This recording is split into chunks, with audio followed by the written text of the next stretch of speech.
Dear friends, especially those aspiring to be advocates of the court.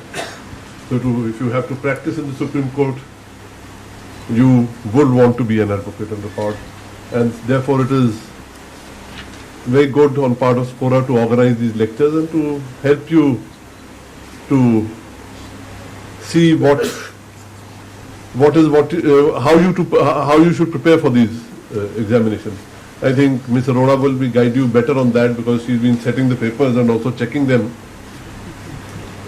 But I, in my almost 40 years in this profession, more than 40 years in this profession, have loved drafting. That's something which I really, and I don't know, it was just a coincidence when your representatives came and met me and they said drafting, I said yes, I'll speak on it. I've practiced right from the trial courts till the Supreme Court. I used to appear almost in every fora. Drafting, according to me, is not very difficult. What are the elements of drafting? Language is an important part, but English is not a mother tongue, or all of us are not very well conversant with English. A lot of us feel hesitant because we are not confident on English. To those of you who are not so easy with using English, either as a spoken language or as a written language, my advice is keep it short, keep it simple. Use short sentences, simple words. Don't try to use flowery language, because when you use a phrase and you use it wrongly, that goes worse than when you use a simple line. What's the element of drafting? I use it when I lecture in the Judicial Academy that what a judgment should. It should read like a story. And yours should also read like a story, but you highlight in the story the difficulty or the illegality which you feel has been done to your client and which you want to be rectified by the Supreme Court. So there's no use meandering into 40, 50 pages. I can tell you my personal bias that when I read an application that there's an application to file a long list of dates, I somehow get this impression that there's nothing in the case. So you start off on the wrong note. If it's very essential, yes. But normally I don't see why a list of dates or a synopsis just can't be finished in 4 or 5 pages concisely.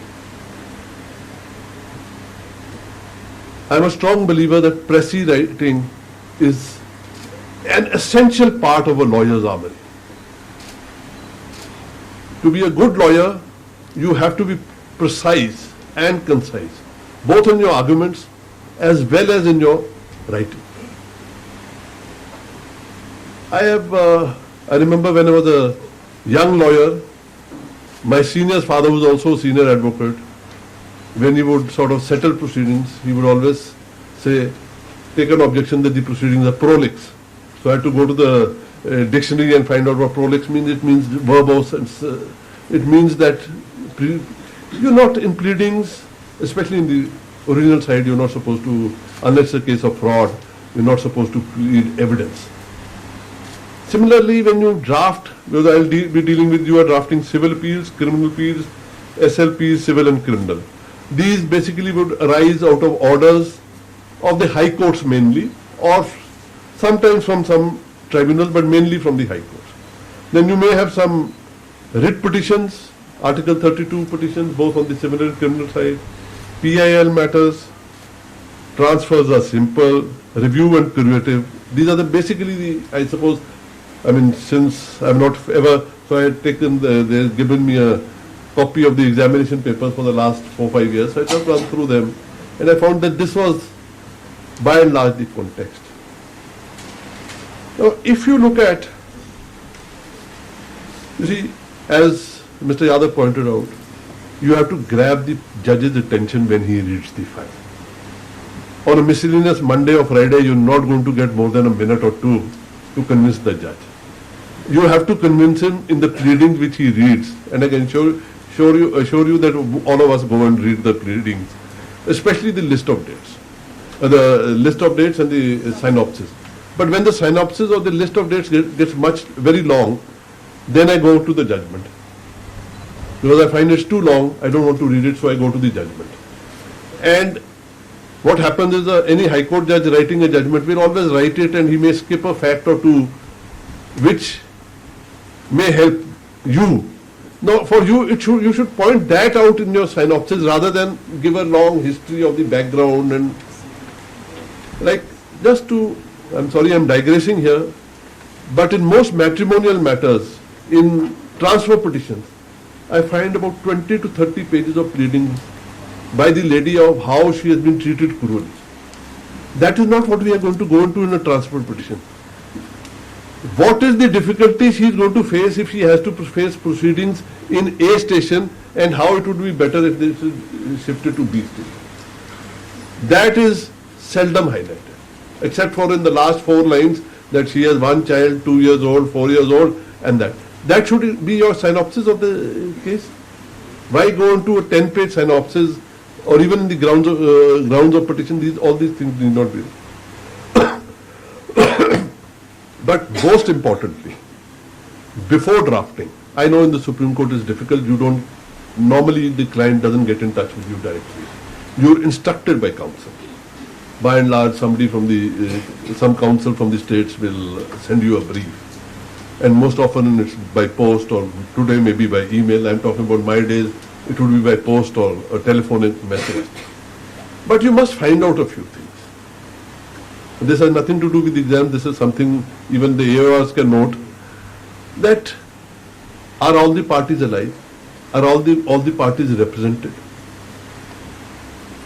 Your cases get delayed, I don't know for how many years, because some of the parties who are dead and gone a long time back, whose legal heirs have been brought on record in the High Court, are still made parties with the Supreme Court. Now coming to the exam, because that AORs have not been called to give a lecture to the AORs, but you have even a smaller time to answer the 4 or 5 questions which you have to answer.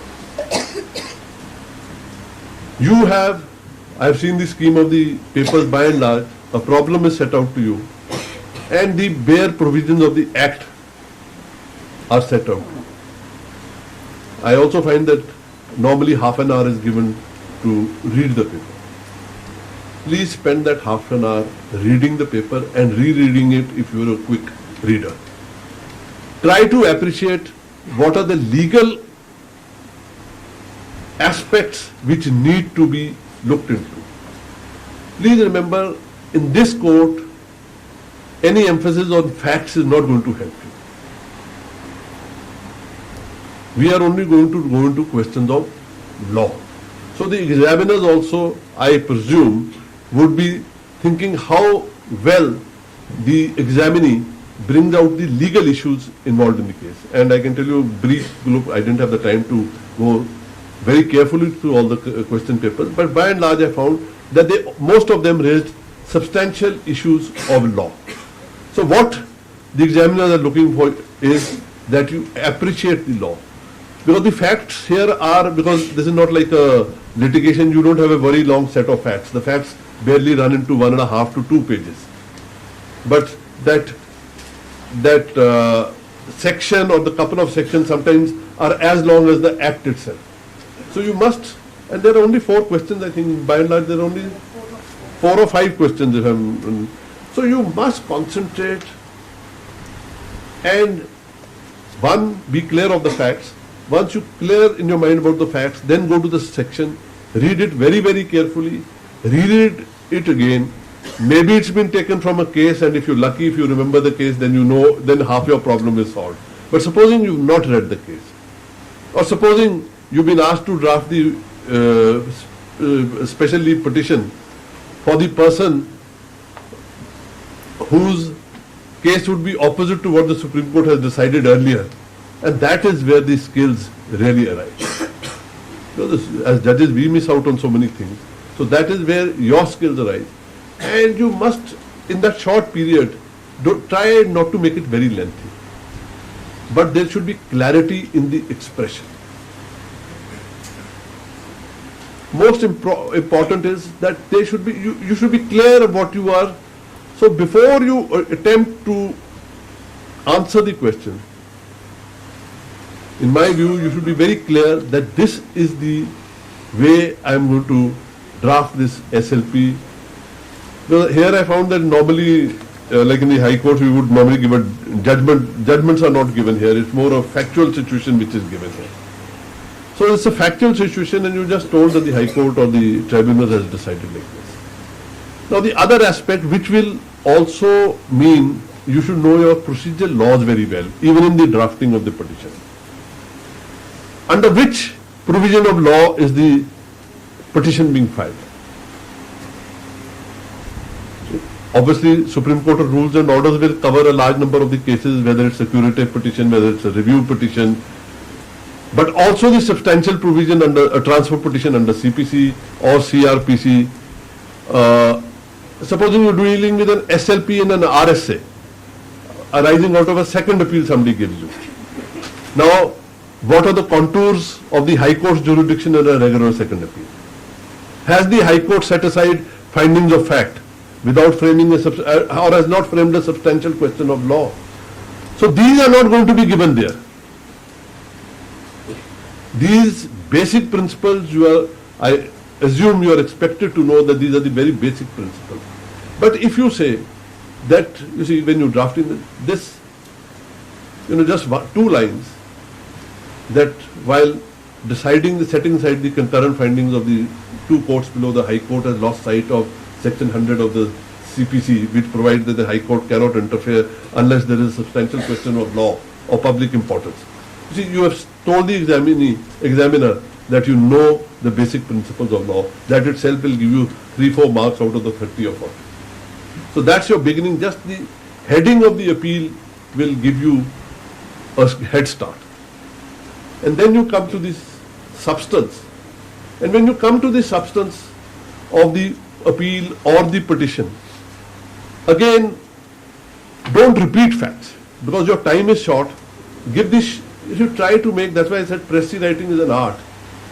Try to bring all the facts in one paragraph. This is the plaintiff's case or this is the defendant's case, and this is how, this is the issue which is being involved. So one, it shows that it's, and this has nothing to do with legal knowledge, it shows your grasp of mind. The first is legal knowledge, that you know the law. This is how quickly you can grasp it. And then how you can express them in simple language, but in your own words.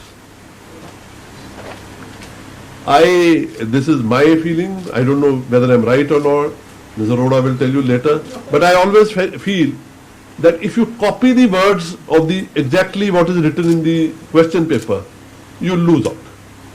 You will gain if you put it in your own words. So put it in simple language, you don't need to be very flowery, just put it in simple language, and then what is the meat of the problem?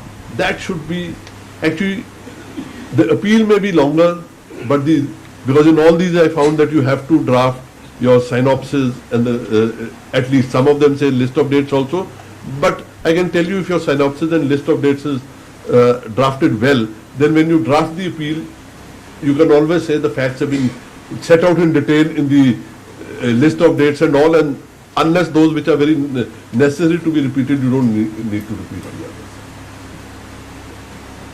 In criminal cases, again, you must know what are the basic principles of law. You see, is it a case arising out of the Prevention of Corruption Act? Is it a case arising of the IPC? Is it a case arising out of so many other provisions? None of us can claim that we have knowledge of the entire gamut of law. I mean, one is a student of law throughout one's life. I mean, after 40 years, every day I learn something new, and it could come from the youngest lawyer appearing before me that I learned something new. But basically we must know, as far as, especially when you're appearing for the AOR examination, you must know the Supreme Court rules and orders, but that you have to know totally. That is not an excuse that I don't know them. That you have to know.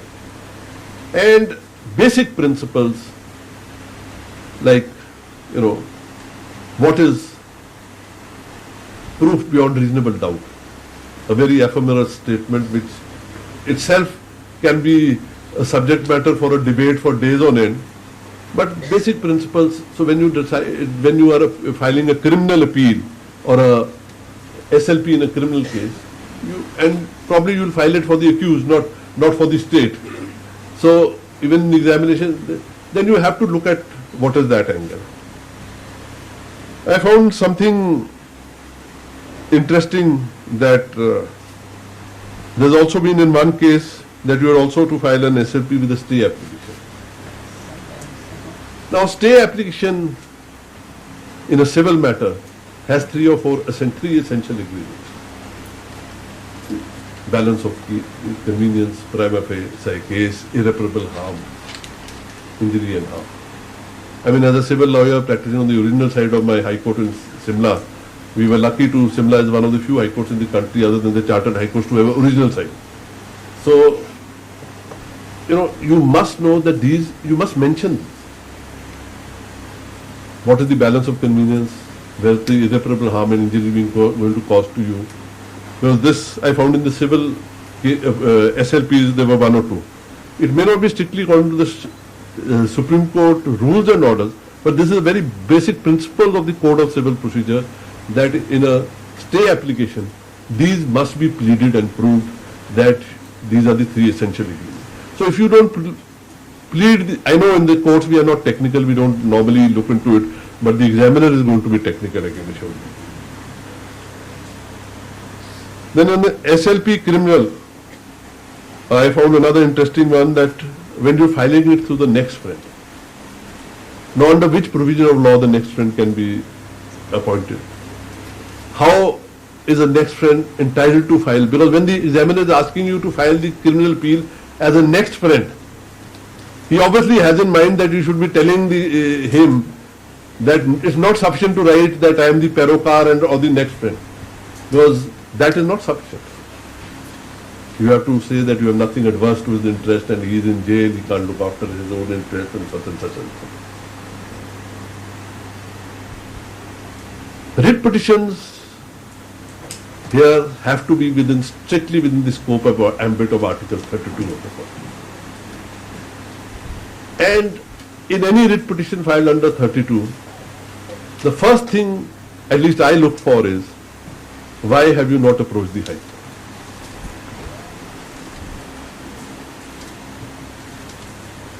You see, unless you show the Supreme, otherwise we'll be flooded. It's not every case of fundamental rights. If the Supreme Court starts taking it up, we would be doing no other work.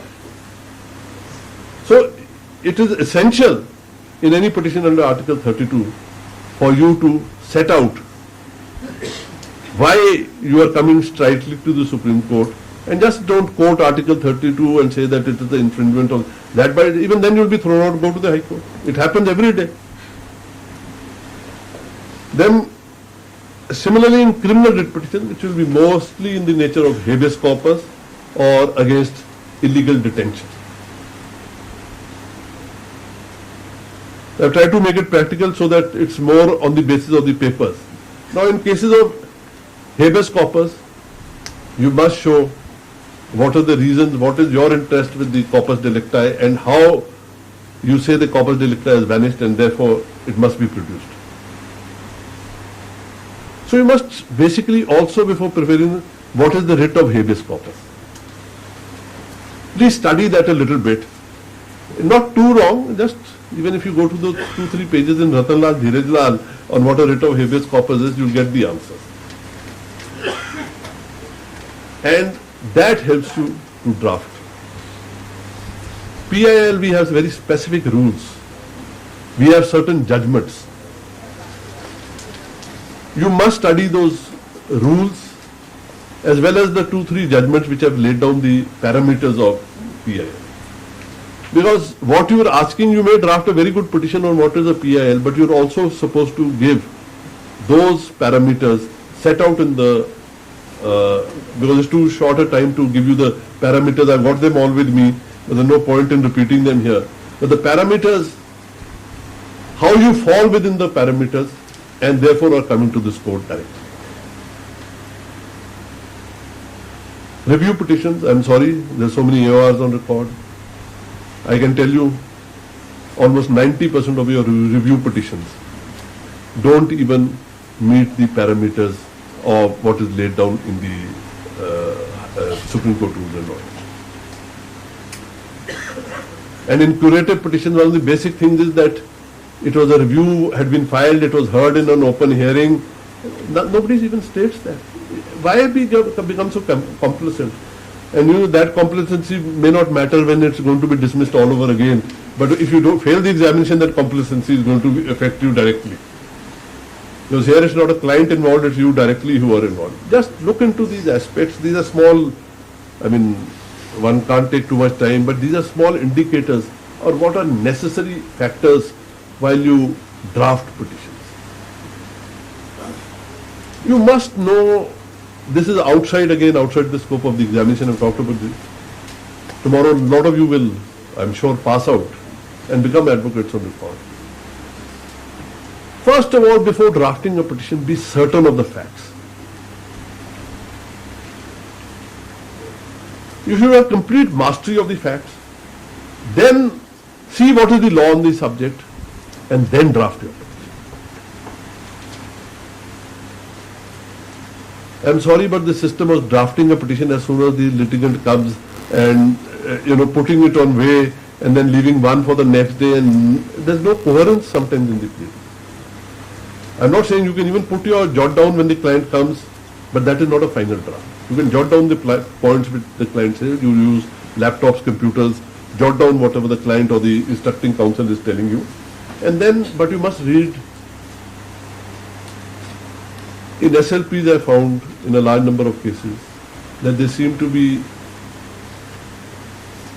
drafted only on the basis of the High Court judgment, without having read the trial court judgment, either in a criminal case or the civil case. You are at a great disadvantage if you only read the High Court judgment.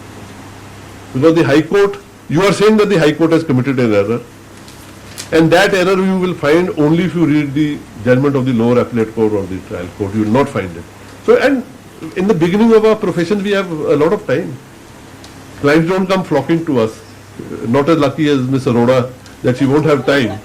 You see, when a client comes to you, take this as an opportunity that when the client goes back, even if his petition is dismissed, he will come back to you if he again has a case to file. Give him that satisfaction that you prepared his case well. Thank you.